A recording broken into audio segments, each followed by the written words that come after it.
ورحمۃ اللہ وبرکاتہ نحمده ونصلی علی رسولہ الکریم اما بعد فاعوذ باللہ من الشیطان الرجیم بسم اللہ الرحمن الرحیم رب اشرح لی صدری ویسر لی امری واحلل عقدۃ من لسانی یفقهوا قولی۔ صفحہ نمبر 243 کتاب الاخلاق، ریاضت نفس اور تہذیب اخلاق۔ تہذیب اخلاق امراض دل کی علامات اور اپنے نفس کے عیب معلوم کرنے کا طریقہ، اچھی بری خواہشات، اچھے اخلاق کی علامات، ابتدائی عمر میں بچوں کی ریاضت، آخرت کا خوف، یہ ہیں اس کے عنوانات۔ فصل اول، ریاضت نفس اور تہذیب اخلاق۔ ریاضت، ریاض کا لفظ کبھی سنا؟ جملہ بنائیے۔ ریاضی کیا ہوتا ہے؟ ریاض کیا ہوتا ہے اور ریاضی کیا ہوتی ہے؟ پریکٹس کرنا، مشق کرنا، ریاض۔ اور ریاضی میتھس، وہ بھی کیسے آتا ہے؟ صرف تھیریز کا لیکچر سننے سے میتھس نہیں آتا۔ ہاں؟ تو ریاضت نفس کیا ہوئی؟ نفس کی ایکسرسائز۔ اور تہذیب اخلاق، تہذیب کیا ہوتی ہے؟ تہذیب اخلاق کیا بات بنے گی؟ اخلاق کو مہذب بنانا۔ تہذیب جو ہے یہ باب تفعیل پر ہے، مصدر ہے۔ تہذیب اخلاق کا مطلب ہے اخلاق کو مہذب بنانا، اپنے مینرز کو درست کرنا۔ اور مہذب کیسے بنانا؟ یعنی اس کی کانٹ چھانٹ کرنا، جو چیزیں غیر ضروری ہیں وہ نکال دینا اپنی عادات میں سے، اور جو اچھی ہیں ان کو اپنے اندر ڈالنا، اپنانا۔ معلوم ہونا چاہیے کہ حسن خلق، یہ لفظ ہے، یہ خلق ہے، خلق نہیں۔ کیا ہے؟ خلق۔ ایک ہوتا ہے خلق اور ایک ہوتا ہے خلق، اور یہ خلق۔ انک لعلی، جی۔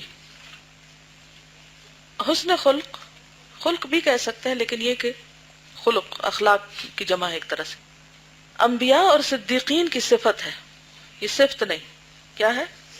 صفت۔ اور برے اخلاق مہلک زہر ہیں، پوائزنز ہیں۔ کون سے؟ جو کل کر دے، مہلک۔ بہت سے لوگ مہلک پڑھتے ہیں، مہلک ہے۔ مہلک کا کیا مطلب؟ ہلاک کرنے والا، فاعل۔ جو انسان کو شیطان کی لڑی میں پرو دیتے ہیں۔ لڑی کیا ہوتی ہے؟ چین۔ انسان کو شیطان کی لڑی میں پرو دیتے ہیں۔ جیسے تسبیح ہوتی ہے نا، تو تسبیح کے اندر کیا ہوتے ہیں؟ موتی، دانے ہوتے ہیں۔ تو وہ اسی طرح شیطان نے اپنی ایک چین بنائی ہوئی ہے، ویب ہے اس کا۔ تو برے اخلاق انسان کو شیطان کی چین میں ڈال دیتے ہیں، یعنی وہ اس کو، انسان کو چین کر لیتا ہے، ایک طرح سے اپنا آلہ کار بنا لیتا ہے، اور ایسی روحانی بیماریوں میں مبتلا کرتے ہیں جن سے ہمیشہ کے لیے عزت برباد ہو جائے، انسان کا وقار اور انسان کی جو ایک کرامت ہے وہ ختم ہو جائے۔ کیونکہ اللہ سبحانہ وتعالیٰ نے ہر انسان کو کیا عطا کی ہے؟ وَلَقَدْ كَرَّمْنَا بنی آدم، بنی آدم کو ہم نے عزت عطا کی، تکریم بخشی ہے، آنر دیا ہے۔ شیطان کیا چاہتا ہے؟ اس کو اس آنر سے گرائے۔ کیا آنر دیا انسان کو؟ کیا کیا تھا؟ سجدہ کروایا تھا۔ کس سے؟ فرشتوں سے اور جنوں سے بھی، جو بھی وہاں تھے، جن میں ابلیس تھا۔ اور یہ سجدہ کون سا سجدہ تھا؟ تکریمی، تعظیمی سجدہ، عبادت نہیں تھا۔ اب چونکہ شیطان کو اور باقی جو فرشتے تھے ان کو یہ حکم ملا تھا کہ آدم کو سجدہ کرے، تو اس کو بہت برا لگا کہ میں اس کے آگے نہیں جھک سکتا۔ یہیں سے اس کی دشمنی شروع ہو گئی۔ کس سے؟ انسان سے۔ اب اس دشمنی کی وجہ سے، اس حسد کی وجہ سے کہ انسان کو کیوں عزت ملی، وہ کیا چاہتا ہے کہ انسان کی عزت ہی خراب کرے۔ اسی لیے آپ نے دیکھا ہوگا کہ بہت سے لوگ جب ان کے مقابلے میں کسی اور کو کسی طرح کی کوئی فضیلت، کوئی بڑائی، کوئی درجہ، کوئی چیز مل جاتی ہے تو وہ اس کو برداشت نہیں کر سکتے۔ وہ ہر طرح کے انتقام پہ اتر آتے ہیں، وہ دل میں گرج پال لیتے ہیں، نفرتیں پال لیتے ہیں، وہ کبھی معاف نہیں کرتے۔ پھر یہیں سے شیطان اپنا کام کر جاتا ہے، یعنی وہ شیطان کا دروازہ کھل جاتا ہے اسی لیے کہتے ہیں نا حسد کیا ہے؟ شیطان کا بہت بڑا دروازہ ہے جس سے وہ انسان کے اندر انٹر ہو جاتا ہے، اور جب انٹر ہوتا ہے تو پھر قبضہ کرنے لگتا ہے. بالکل ایسے ہی جیسے کوئی بادشاہ کسی اور کے ملک میں داخل ہو جائے اور ان کے قلعے پہ قبضہ کر لے، تو دل کیا قلعے کی طرح، تو قلعے پر قابض ہو جاتا ہے، اور جب قلعے پہ قابض ہو گیا تو پورے جسم پہ حاوی ہو گیا. پھر ہمارے سارے ایکشنز، ہمارے ہاتھ، ہماری سوچ، ہماری زبان، ہمارے کان، آنکھیں، ہر چیز اس کے تابع ہو جاتی ہیں. تو اس بات سے ہمیشہ انسان کو محتاط رہنا چاہیے کہ کوئی ایسا کام، کوئی ایسا اخلاق نہ اختیار کرے کہ جس سے انسان کی عزت برباد ہو، کیونکہ شیطان ہر طرح سے اس کوشش میں لگا رہتا ہے کہ انسان کو ذلیل کرے. تو چاہیے کہ تم پہلے بیماریوں کو پہچانو اور پھر ان کے علاج میں کمر ہمت باندھو. ہم مختصر طور پر روحانی امراض اور ان کے علاج کی طرف اشارہ کرتے ہیں. آئندہ یہ بحث انشاءاللہ تعالی بڑی تفصیل سے آئے گی. معلوم ہونا چاہیے کہ لوگوں نے حسن خلق کے متعلق گفتگو کرتے ہوئے اس کی حقیقت کو بیان نہیں کیا، بلکہ اس کے نتائج و ثمرات بیان کیے، اور پھر ثمرات بھی سارے بیان نہیں کیے بلکہ جو کچھ کسی کے ذہن میں آیا لکھ دیا. اس بات کا مطلب کیا ہے کہ بہت سے لوگوں نے جب اخلاق پر لکھا یا اخلاق پہ بات کی تو صرف ان باتوں کی نشاندہی کی جن کو اچھا اخلاق کہا جاتا ہے. مثلاً کون سی بات ہے اچھے اخلاق میں؟ سچ بولنا، امانت داری، اور نرم طبیعت ہو، کسی سے اچھے سے بات کرنا، اور اسمائل کرنا، اور جو بھی ہے جس یہ اخلاق کا لفظ ہم بولتے تو ہمارے ذہن میں ایک نقشہ بن جاتا ہے. تو جن چیزوں کو بھی ہم اچھا اخلاق کہتے ہیں وہ کیا ہے؟ سارے آپ نے پڑھا بھی ہوگا شاید تفسیر کی کسی حصے میں کہ ہمارے دین کو اگر ہم ایک درخت کے ذریعے ایکسپلین کریں تو ایمان جو ہے وہ کیا ہے؟ درخت کی جڑیں ہیں. عبادات کیا ہے؟ سٹیم، تنا اور اس کی بڑی شاخیں. اور پھر اس کے بعد معاملات کیا ہیں؟ برانچز اس ٹری کی. اور پتے اور پھول کیا ہیں؟ اخلاق. یعنی ایمانیات، عبادات، معاملات اور اخلاقیات. تو اخلاق کیا ہے؟ دراصل پھول ہیں، پتے ہیں، جس سے اس درخت کو خوبصورتی ملتی ہے. تو وہ اصل میں کیا ہے؟ آؤٹ کم ہے اس بیج کا جو زمین میں بویا جاتا ہے. پھول اس کا آخری نتیجہ ہے. لوگ جب اخلاق پہ بات کرتے ہیں تو نتائج تو بتا دیتے ہیں کہ انسان کے اندر یہ بھی ہونا چاہیے، یہ بھی ہونا چاہیے، یہ بھی ہونا چاہیے، لیکن کیا نہیں بیان کرتے؟ اس کی حقیقت بیان نہیں کرتے. اور پھر ثمرات بھی، پھول بھی سارے نہیں دکھاتے، چند ایک موٹی موٹی باتیں بتا دیتے.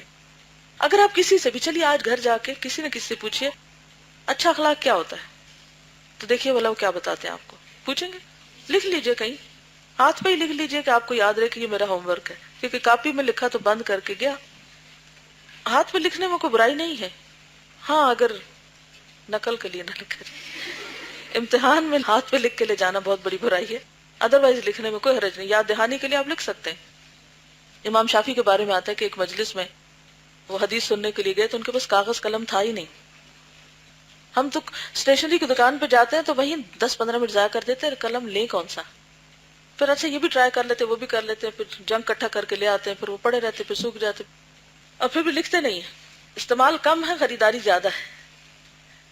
تو اس زمانے میں لوگوں کے پاس اتنی سہولتیں نہیں ہوتی تھی، جتنا بھی تھا اس سے وہ میکسیمم کام لیتے تھے. ہمارے پاس پوزیشنز میکسیمم ہے اور کام منیمم ہے، تو وہ انگلی سے ہاتھ پہ لکھ رہے تھے. کیونکہ علم بالقلم، انسان کی جب کوارڈینیشن ہوتی ہے نا قلم اور ذہن کی، تو انسان کا علم پختہ ہوتا ہے. خالی کان استعمال ہو تو بھی ٹھیک ہے، کان کے ساتھ آنکھیں استعمال ہو، اور آنکھوں کے ساتھ جب ہاتھ بھی استعمال ہوتا ہے تو علم پختہ ہوتا ہے. یہ اللہ تعالیٰ کا ایک طریقہ ہے انسان کو سکھانے کا. اقرأ بسم ربک الذی خلق میں جو آتا ہے نا، اقرأ سب سے پہلے تو ریڈنگ ہوتی ہے، بسم ربک الذی خلق، خلق الانسان من علق، اور پھر اقرأ وربک الاکرم الذی علم بالقلم. تو امام شافعی کے پاس کاغذ اور پین نہیں تھا، تو انہوں نے اپنے اس علم کی پختگی کے لیے کیا کیا؟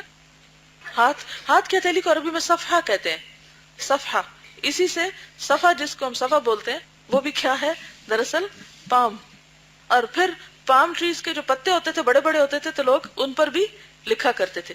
تو یہ بھی پام ہے، پام ٹری کے پتوں پہ بھی لکھتے ہیں صفحہ، اور یہ بھی صفحہ. اور انگلی کیا ہے؟ قلم کی طرح.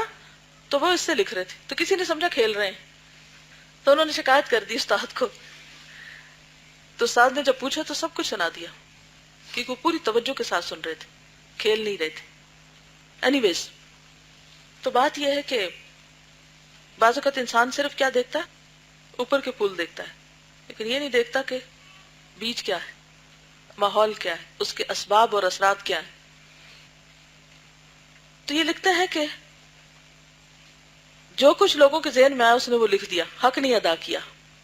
اصل بات یہ ہے کہ اکثر حسن خلق کو حسن خلق کے ساتھ ذکر کیا جاتا ہے، دونوں کو اکٹھے ذکر کیا جاتا ہے۔ خلق کیا ہوتی ہے؟ پیدائش، یعنی انسان کی جو فزیکل اپیرنس ہے، اس کا ناک نقشہ، ناک کیسا، آنکھیں کیسی، آنکھوں کا رنگ کیسا ہے، جسم کیسا، موٹا پتلا، یہ ساری کیا ہے، کس سے تعلق رکھتی؟ خلق سے۔ اور پھر جو ہماری عادات ہے وہ خلق ہے۔ کہا جاتا ہے فلاں اچھے خلق اور خلق والا ہے، یعنی اس کی عادتیں بھی اچھی ہیں اور اس کا جسم بھی خوبصورت، شکل بھی اچھی، یعنی اس کا ظاہر و باطن دونوں اچھے ہیں۔ خلق سے مراد ظاہری صورت ہے اور خلق سے مراد باطنی صورت۔ یہ بڑی خوبصورت بات ہے، ظاہری صورت اور باطنی صورت۔ ظاہری صورت، باطنی صورت۔ اکثر لوگ کیا دیکھتے ہیں اور کیا ان کو نظر نہیں آتا؟ باطنی صورت۔ اور یہ اس لیے کہ انسان جسم اور روح سے مرکب ہے، and it makes sense۔ جسم تو ظاہری آنکھ سے نظر آتا ہے، لیکن روح، بصیرت دل کی آنکھ سے معلوم ہوتی۔ باطنی صورت کو کون دیکھ سکتا ہے؟ جس کے پاس بصیرت ہو، صرف بصارت نہیں، بصارت سے تو ظاہر نظر آتا ہے اور بصیرت سے اندر بھی دکھتا ہے، اپنا بھی اور دوسروں کا بھی۔ دونوں کی ایک شکل و صورت ہے، اچھی یا بری۔ اور روح جسے بصیرت سے دیکھا جاتا ہے وہ اس جسم سے زیادہ قیمتی ہے جو آنکھ سے نظر آتا ہے۔ دیکھیں جسم کا کوئی حصہ بعض اوقات نہیں بھی ہوتا نا ہمارے ساتھ، تو ہم جی لیتے ہیں۔ بعض لوگوں کا ہاتھ کٹا ہوتا ہے یا پاؤں کٹا ہوتا ہے یا ایک آنکھ نہیں ہوتی، یا اور جسم کا کوئی حصہ، بعض اوقات کڈنی ایک ہوتا ہے، تو پھر بھی ہم زندہ رہ جاتے ہیں۔ لیکن روح جب نکل جاتی ہے یا اس کا کچھ حصہ ہی جسم سے نکلتا ہے تو انسان کی زندگی کے لالے پڑ جاتے ہیں، اور چلی جائے تو خالی جسم کچھ بھی نہیں کرتا۔ تو اس لیے کہتے ہیں کہ روح زیادہ قیمتی چیز ہے۔ اسی لیے اللہ تعالیٰ نے اس کے معاملے کو بلند فرمایا اور کہا انی خالق بشرا من طین فاذا سویتہ ونفخت فیہ من روحی، میں مٹی سے ایک آدمی پیدا کرنے والا ہوں، جب میں اس کو برابر کر لوں اور اس میں اپنی روح پھونک دوں۔ اپنی روح پھونک دوں، تو اس کا کیا مطلب ہے کہ ہمارے جسموں میں اللہ تعالیٰ کی روح ہے؟ کیا خیال ہے، کیا سمجھتے ہیں آپ؟ یہ اضافت تشریفی ہے، گرامیٹیکلی اس کو بولتے ہیں مضاف مضاف الیہ، پڑھا ہے نا؟ الحمدللہ، گڈ۔ تو مضاف مضاف الیہ کو کیا کہتے ہیں؟ اضافت، جو اس کا چیپٹر کا نام ہوتا ہے نا، اضافہ۔ تو یہ اضافت تشریفی ہے۔ اضافت تشریفی کا کیا مطلب ہوتا ہے؟ کسی چیز کو کسی چیز سے منسوب کرنا، کس لیے؟ اس کو عزت دینے کے لیے۔ جیسے کعبہ کو کیا بولتے ہیں؟ کعبۃ اللہ یا بیت اللہ، اللہ کا گھر۔ تو کیا خیال ہے اللہ تعالیٰ وہاں رہتے ہیں؟ سارے لوگ اپنے گھروں میں جو رہتے ہیں، گھر اسی لیے بنا لوگ اس میں رہے، گھونسلے بھی اس میں، پرندے اس میں رہتے ہیں، تو کیا اللہ تعالیٰ خانہ کعبہ کے اندر ہے؟ نو۔ تو پھر اللہ کا گھر کیوں کہا گیا اس کو؟ یہ نسبت یا یہ اضافت کیا ہے؟ تشریفی، یعنی اس گھر کو کیا دینے کے لیے؟ عزت دینے کے لیے۔ تو یہاں پر جب اللہ تعالیٰ نے فرمایا کہ نفخت فیہ من روحی، تو یہاں یہ من جو ہے، من روحی، یہ بھی عزت دینے کے لیے۔ یہاں بتایا یہ گیا کہ جسم تو مٹی کی طرف منسوب ہے۔ اس ایک آیت میں دونوں چیزوں کی حقیقت بیان کر دی گئی، کس کس کی؟ جسم کی بھی اور روح کی بھی۔ تو جسم کی نسبت کس سے؟ مٹی سے، اور روح کی نسبت کس سے؟ اللہ سے۔ تو یہاں یہ بتایا گیا کہ جسم تو مٹی کی طرف منسوب ہے، منسوب کا مطلب کیا ہے؟ یعنی تعلق ہے اس کا، لیکن روح کی نسبت اللہ تعالی کی طرف ہے۔ تو خلق نفس اس کی ہیئت راسخہ کا نام ہے، جس سے افعال بغیر کسی فکر کے آسانی اور سہولت سے صادر ہوں۔ ان ہیئت راسخہ یعنی انسان کے اندر راسخ ہے، یعنی نفس کے اندر کچھ عادات پکی ہوتی ہیں نا، جن کے مطابق انسان کے ایکشنز ہوتے ہیں، انسان کے ہاتھوں کے ایکشن، اس کے سر کے، اس کے یہ ساری چیزیں دراصل کس سے کنیکٹڈ ہیں؟ ہمارے اندر کی اس حالت سے جو ہمارے اندر گڑی ہوئی ہے، جس سے افعال بغیر کسی فکر کے آسانی اور سہولت سے صادر ہوں۔ پھر اگر وہ افعال اچھے ہوں تو اس کا نام اچھا خلق ہے، اور اگر برے ہیں تو برا خلق۔ بعض لوگوں کا خیال ہے کہ اخلاق کے تبدیل ہونے کا تصور بھی نہیں کیا جا سکتا، جیسے کہ ظاہری شکل کو تبدیل کرنا ناممکن ہے۔ کیا کہا انہوں نے؟ بعض لوگوں کا کیا خیال ہے؟ اخلاق بھی تبدیل نہیں ہو سکتے جیسے شکل تبدیل نہیں ہوتی۔ اس کا جواب یہ ہے کہ اگر اخلاق ناقابل تغیر ہوتے، ان چینجبل ہوتے، تو وعظ و نصیحت کا کوئی معنی ہی نہ ہوتا، پھر یہ سارا درس و تدریس اور تقریر اور یہ سب کچھ بیکار تھا، کہ آپ ازیوم کر لیں کہ تو چینج ہو ہی نہیں سکتے، امپاسبل۔ تم اخلاق کی تبدیلی کا انکار کیسے کر سکتے ہو، حالانکہ دیکھتے ہو کہ وحشی جانور بھی مانوس ہو جاتے ہیں، کتے کو شکار نہ کھانا سکھایا جاتا ہے۔ قرآن میں پڑھا نا آپ نے، مکلبین تعلمونہن، گھوڑا اچھی چال اور بہترین فرما برداری سیکھ جاتا ہے جب اس کو سکھاتے ہیں۔ ہاں یہ فرق ضرور ہے کہ بعض طبیعتیں اصلاح جلد قبول کر لیتی ہیں اور بعض مشکل سے، یہ فرق ہے۔ ایک ہی ماں کے 4 بچے ہوتے ہیں، کچھ بچے بات جلدی مان جاتے ہیں اور کچھ ٹائم لیتے ہیں، کچھ سٹوڈنٹس فوراً عمل کرنے لگتے ہیں اور کچھ کو ٹائم لگتا ہے۔ طبیعتیں مختلف ہے نا، یہ تو ہے، لیکن یہ کہنا غلط ہے کہ انسان کے اندر کی حالت کبھی تبدیل نہیں ہو سکتی۔ ایسا نہیں ہوتا، ہوتی ہے۔ جب آپ قرآن کی مجلس میں ہوتے ہیں تو آپ کی حالت تبدیل ہوتی ہے نا۔ اسی طرح اس سال سے پہلے آپ کے دل کی حالت اور تھی، کل کے لیکچر سے پہلے دل کی حالت اور تھی۔ تو ہر عمل انسان کی اندرونی اور بیرونی دونوں حالتوں میں کسی نہ کسی طرح تبدیلی کا باعث بنتا ہے۔ یہ کہنا بھی غلط ہے کہ باہر کی شکل تبدیل نہیں ہوتی۔ اگر آپ ایشیا سے اٹھ کر افریقہ میں چلے جائیں اور آپ کی 3-4 نسلیں 400-500 سال وہاں پر گزاریں، تو وہ جو آئندہ جنریشنز ہوں گی وہ آپ کی شکل پہ کم اور ان کی شکل پہ زیادہ ہوں گی، ان سے زیادہ ملنے لگے گی۔ اس میں ظاہری حالت کے تبدیل ہونے میں ٹائم لگتا ہے، لیکن وہ بھی تبدیل ہوتی ہے کیونکہ علاقے کی آب و ہوا، رہن سہن، غذا متاثر کرتی ہے۔ مختلف علاقوں کے لوگوں کے قد لمبے اور چھوٹے ہوتے ہیں، لیکن وہ طویل پروسیس ہے۔ روح جو ہے وہ لطیف چیز ہے، مادی نہیں۔ مادی چیزیں دیر سے تبدیل ہوتی ہیں، لیکن جو لطیف چیزیں ہیں، جیسے فضا کے اندر جو گیس ہے، تو جس چیز میں آپ اس کو ڈالیں وہ اس میں ویسی شکل اختیار کر لیتی۔ تو اسی طرح روح جو ہے، یہ ہمارا جو اندر اخلاق ہے، وہ بھی ایک لطیف چیز ہے، اور تربیت سے، تعلیم سے، ماحول سے انسان کے اندرونی حالت میں بھی تبدیلی آتی ہے۔ اس کو آپ یوں بھی چھوٹی سی مثال سے سمجھ سکتے ہیں۔ اگر کوئی آپ کی تعریف کرے تو آپ کے اندر تبدیلی آتی ہے، اور اگر آپ کوئی گالی دے تو اندر تبدیلی آتی ہے۔ اگرچہ وہ وقتی ہوتی ہے، لیکن مسلسل جد و جہد اور کوشش سے انسان کے اخلاق میں بھی تبدیلی آتی ہے۔ جس شخص کا یہ عقیدہ ہے کہ جبلت تبدیل نہیں ہوتی، جبلت کہتے ہیں انسٹنکٹ کو، تو اسے معلوم ہونا چاہیے کہ ان صفات کو پوری طرح ختم کرنا مقصود نہیں۔ یعنی انسان کے اندر کچھ ایسی چیزیں ہوتی ہیں، مثلا کچھ لوگوں کے اندر ارادے کی بہت پختگی ہوتی ہے، کچھ لوگ کچے، کچھ لوگ طبعی طور پہ ذرا نرم مزاج ہوتے، کچھ طبعی طور پہ ذرا، جیسے حضرت عمر اور حضرت ابو بکر کا فرق ہے۔ اسلام نے ان کی طبیعتوں کو، مزاجوں کو کمپلیٹلی چینج نہیں کیا، اس کو چینلائز کیا ہے۔ تو یہ آپ دیکھیے، معلوم ہونا چاہیے، اگر آپ کے پاس کتاب ہو تو آپ بہت اچھی طرح اس کو انڈر لائن کر کے سمجھ سکتے ہیں، کیونکہ یہ بڑی اہم بات ہے انسان کو اپنے آپ کو سمجھنے میں، کہ ان صفات کو پوری طرح ختم کرنا مقصود نہیں۔ اگر کسی کے اندر، طبیعت کے اندر تھوڑی تیزی ہے یا سختی ہے، تو اسلام یہ نہیں چاہتا کہ اس کو یکسر ختم کر دیا جائے۔ ریاضت کا مقصد صرف یہ ہے کہ خواہش کو اعتدال پر رکھا جائے۔ بچوں میں بھی آپ دیکھیں، کچھ بچوں کو کھانے کا بہت شوق ہوتا ہے، کچھ بچوں کو زبردستی کھلانا پڑتا ہے نا فرق۔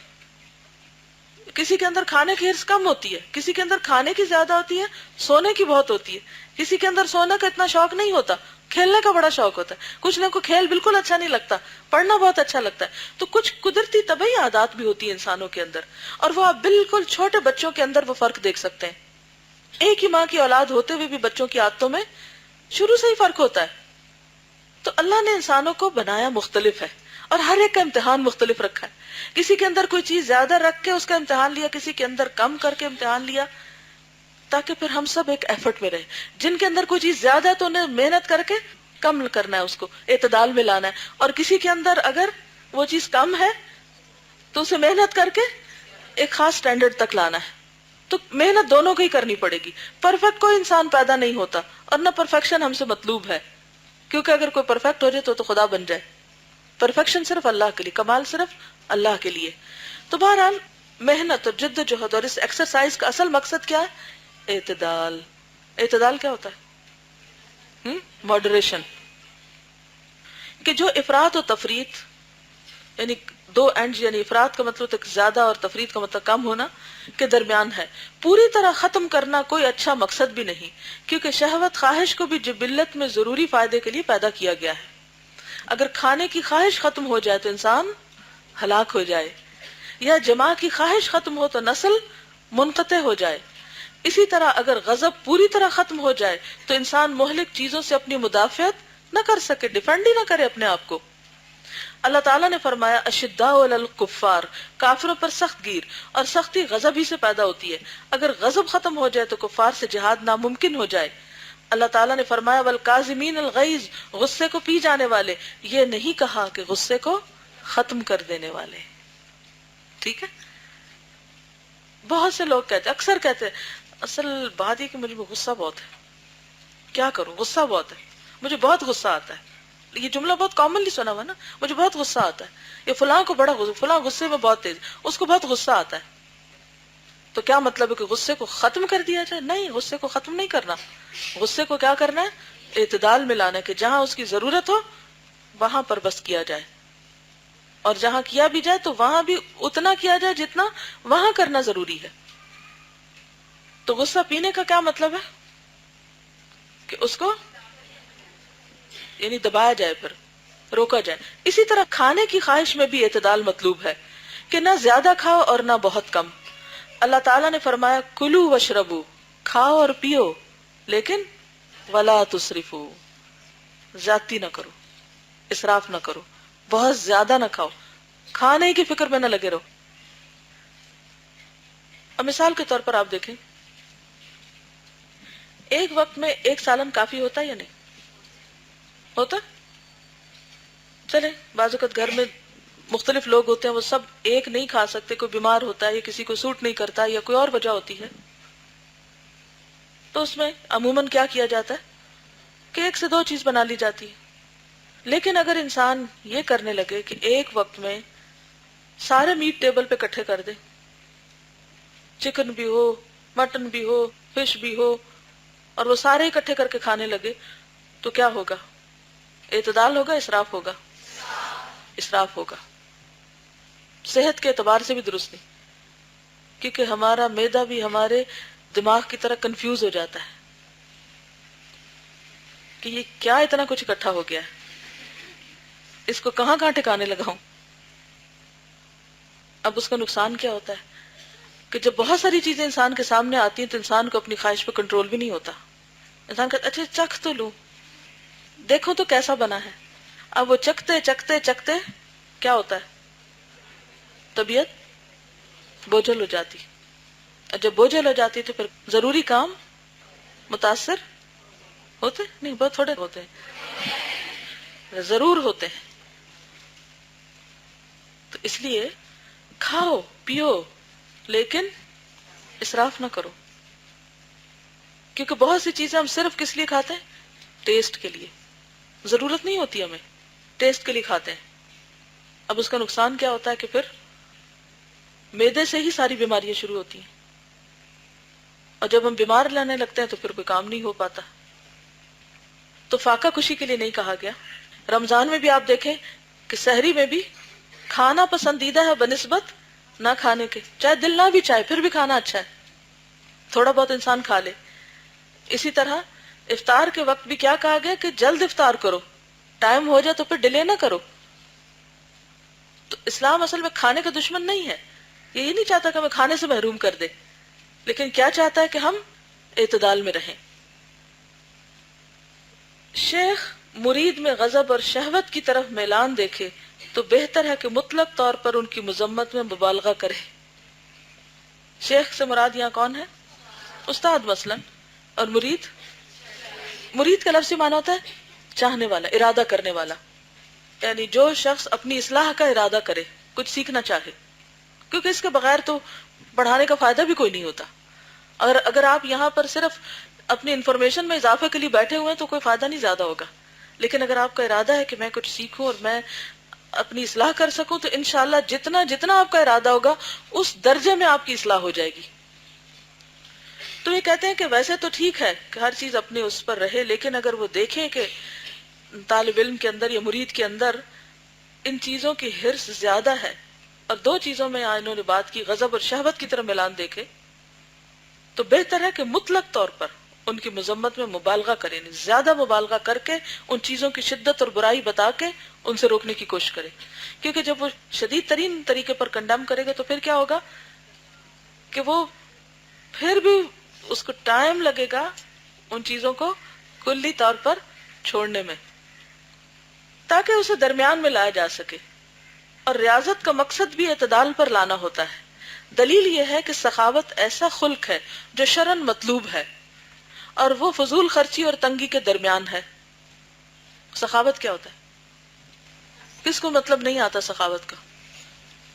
سچ بولا کریں. آپ دیکھیں کہ سچ بول کے آپ کو اتنی خوشی ہوگی. آپ کو سخاوت کا نہیں مطلب آتا، کوئی بات نہیں، بہت اچھی بات ہے، آپ نے مجھے بتایا. آپ نہیں آتا، اور کوئی سچ بولے گا سخاوت کا مطلب نہیں آتا؟ آپ بتائیے. نہیں آتا. ہاں، گڈ، اچھی بات ہے.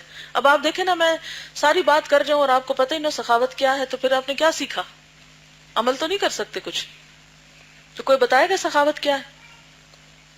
جنرosity. اوکے جی. وہ کہتے ہیں کہ سخاوت ایسا خلق ہے، جنرس ہونا ایسا اخلاق ہے جو شرعاً مطلوب ہے، ہونا چاہیے. اور وہ کیا ہے؟ فضول خرچی اور تنگی کے درمیان ہے. فضول خرچی مطلب too much spending, over spending کرنا، اور تنگی کا مطلب ہی سٹنجی ہونا، نہ خرچ کرنا. ان کے بیچ میں جنرosity. اللہ تعالیٰ نے اس کی تعریف فرمائی ہے، وَالَّذِينَ إِذَا أَنفَقُوا لَمْ يُسْرِفُوا وَلَمْ يَقْتُرُوا وَكَانَ بَيْنَ ذَلِكَ قَوَامًا. اور وہ یہ کہ جب خرچ کرتے ہیں تو نہ فضول خرچی کرتے ہیں اور نہ تنگی کرتے ہیں، اور ان کے درمیان ان کی سیدھی راہ ہے، یعنی اعتدال سیدھی راہ ہے. معلوم ہونا چاہیے کہ یہ اعتدال کبھی تو فطری طور پر اللہ تعالیٰ کی طرف سے عطیہ کے طور پہ حاصل ہوتا ہے، جسے ہم کہتے ہیں نا گاڈ گفٹڈ، کہتے ہیں نا ہم عام طور پر. تو کچھ کوالٹیز ہر انسان کے اندر گاڈ گفٹڈ ہوتی ہے. یعنی اللہ تعالیٰ نے ہمیں بنایا نا، تو اپنے آپ کو امیجن کیجئے، ہمارے اندر کچھ چیزیں اللہ نے خود ہی رکھ دی ہیں احسان کے طور پر، ان میں ہمیں زیادہ ایفرٹ نہیں کرنی پڑتی. کچھ چیزیں زیادہ رکھ دی اور کچھ چیزیں کم رکھ دی. ہر انسان ان تین چیزوں کا مجموعہ ہے.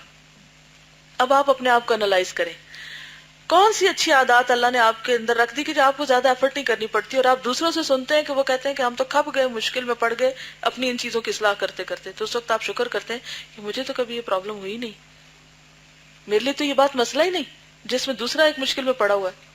کون سی چیزیں جو زیادہ ہیں، کون سی ایسی ویکنیسز ہیں کہ جس میں آپ اعتدال کی حد سے اوپر ہیں، اور کون سی ایسی چیزیں ہیں کہ جو بہت کم ہیں. تو کس چیز کو کھینچ کے اوپر لانا ہے، کس کو اوپر سے دبا کے نیچے لانا ہے، اور کن چیزوں پر شکر ادا کرنا ہے کہ آلریڈی ہیں. اور یہ اللہ تعالیٰ کا عدل و انصاف ہر ایک کے ساتھ ہے. یہ الگ بات ہے کہ ہم اپنے بارے میں ہی جاہل ہوتے ہیں، ہمیں خود ہی نہیں پتا ہوتا کہ اللہ نے ہمارے اوپر کیا کیا احسان کیے. اس لیے بے حد ضروری ہے کہ انسان اپنی پہچان کرے. تو کبھی تو اعتدال گاڈ گفٹڈ ہوتا ہے. کتنے ہی بچے پیدائشی طور پر سچے، سخی اور حلیم ہوتے ہیں. کئی بچوں کو بچپن سے جھوٹ کی عادت ہوتی ہے، اگر آپ نے دیکھا ہو. اور کچھ بچے جو ہوتے ہیں وہ سچے ہوتے ہیں اور بولڈ ہوتے ہیں، کچھ بھی ہو وہ سچ بولتے ہیں. اسی طرح کچھ بچوں کا آپ کہیں کہ یہ چیز بہن کو دو، بھائی کو دو، فلاں کو دو، وہ خوشی سے آگے ہاتھ کھول دیں گے. اور کچھ بچے جو ہیں وہ بالکل بھی نہیں دیں گے. کچھ حلیم ہوتے ہیں، وہ دوسروں کو تنگ نہیں کرتے، لیکن کچھ ایسے ہوتے ہیں کہ وہ جینا حرام کر دیتے ہیں اپنے ہی بہن بھائیوں کا. ایک کے بعد دوسرا بچہ پیدا ہوا تو وہ کیا کر، مائیں بیچاری بچاتی رہتی ہیں، وہ کوئی چٹکی کاٹ جاتے ہیں، کہیں دندی کاٹ جاتے ہیں، کہیں کچھ کرتے ہیں، کہیں کچھ کرتے ہیں. اب بالکل چھوٹے چھوٹے ہوتے ہیں، اگر آپ ان کو آبزرو کریں تو یہ ساری چیزیں جو یہ کہہ رہے ہیں نا ان کے اندر آپ دیکھ سکتے ہیں. اور مائیں اکثر کہتی ہیں نا کہ اس بچے کا تو پتہ ہی نہیں چلا کہ کہاں سے پل کے بڑا ہو گیا، اور اس نے تو ناک چنے چبا دیے. اور کبھی اعتدال کسبی ہوتا ہے، کسبی کا مطلب ہوتا ہے ایفرٹ سے، کوشش سے آپ حاصل کرتے ہیں، یعنی ریاضت سے حاصل ہوتا ہے. اور وہ اس طرح کے خلق مطلوب کو پیدا کرنے والے اعمال پر نفس کو آمادہ کیا جائے، یعنی پھر اپنے آپ کو منا کے اچھی چیزوں کی طرف لایا جائے، دل نہ بھی کرے، نفس نہ بھی راضی ہو.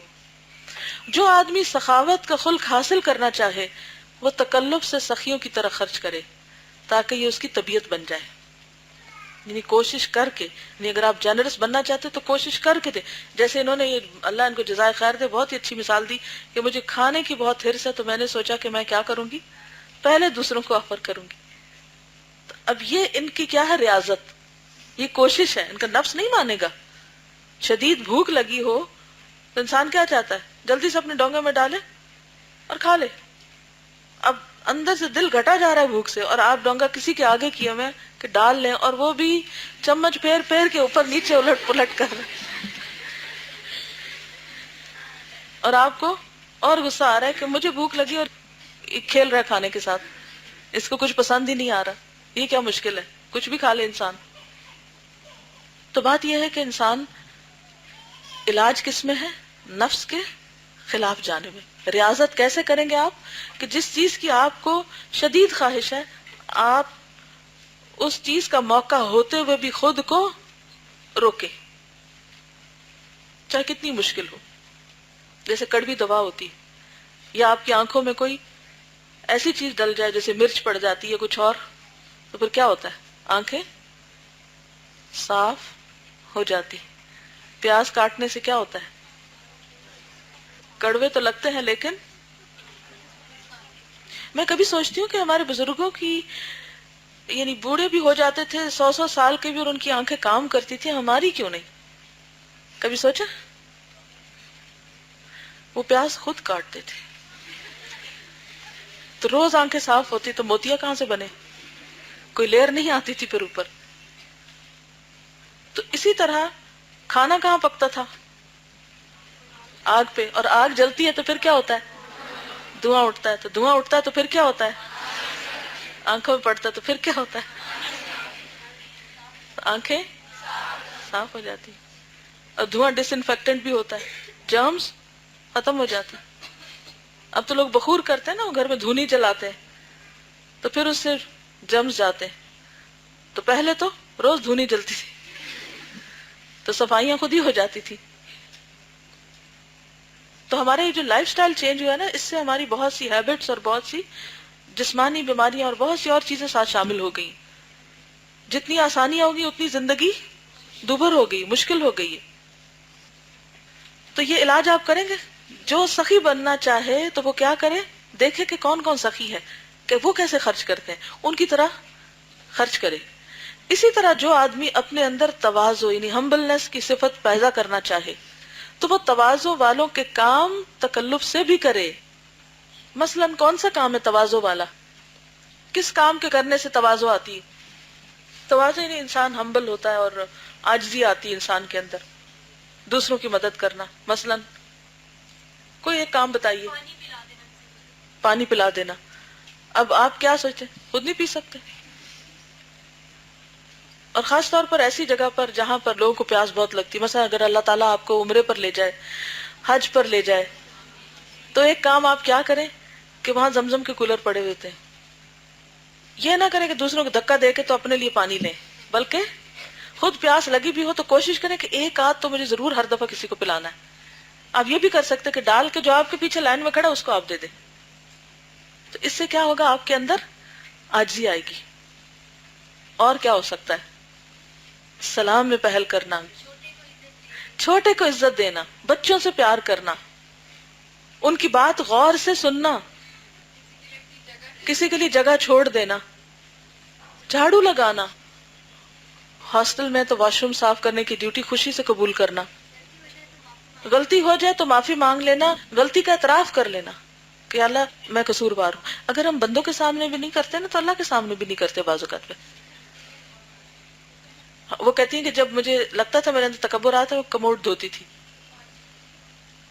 خدمت کا کوئی بھی کام آپ سوچ لیں، یعنی خدمت کا، کسی کی خدمت کا، کسی کی مدد کا کوئی بھی کام،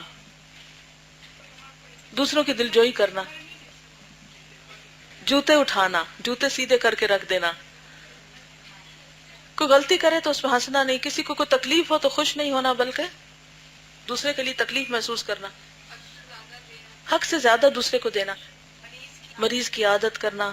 تو بات یہ ہے کہ یہ چیزیں انسان کے اندر تواضع پیدا کرتی ہیں۔ تو انسان کیا کرے، یہ ریاضتیں ہیں، اس سے اچھا اخلاق آئے گا، ٹھیک ہے۔ اسی طرح باقی اخلاق حمیدہ بھی ہیں۔ حمیدہ کا کیا مطلب؟ حمد سے، تعریف والے، پریز وردی، کہ عادت کی اس میں تاثیر ہوتی ہے۔